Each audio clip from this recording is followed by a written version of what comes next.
Bunso. So, may itatanong ako sa'yo. Ano? Diba kilala mo naman si Carla, yung hinahangaan ko na bata na hindi na siya bata ngayon. Dalaga na siya. Sinabihan kasi siya na na suplada daw, hindi raw namamansin. Pero yung yung nagsalita na yun sa kanya, hindi niya kilala. Pero si Carla kilala syempre. Kasi napapanood niya eh. Pumunta sila dun sa isang event, birthday kasi ni Beyonce. Ngayon, dumaan si Carla sa harapan niya. Hindi raw si Carla namamansin. Anong masasabi mo doon? Ano ba yon? Opinion lang kasi ang sabi niya, opinion lang daw niya yon.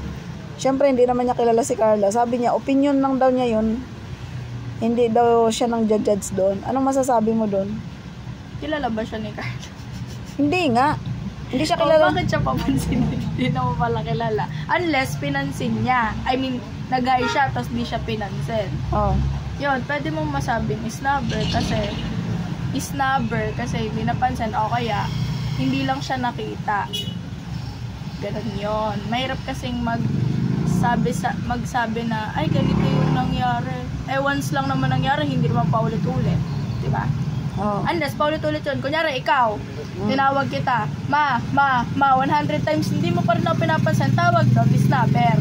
Pero pag kunyari, naka-headset ka, tapos tinawag kita, ma, tapos napansin mo na ako, yun, hindi yun snubber. Ibig sabihin, hindi mo lang talaga ako narinig. Ganon, hindi mo ako napansin.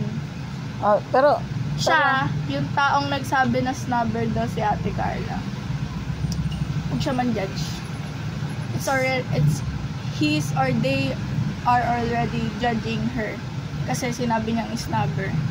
Hindi naman niya alam kung ano talaga yung totoo. Malay mo, di na siya narinig, di na siya nakita. Makamulto talaga siya. Yan lang. Para sa'yo, ano yan? Opinion yun o judge? Both? Both?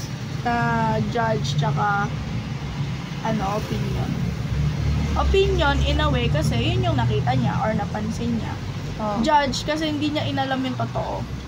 Hindi niya kinilala mo hindi na. Niya, kunyari, hindi niya hindi man lang niya parang tinanong na, ay bakit siya ganun. Nag-comment agad siya, hindi man lang niya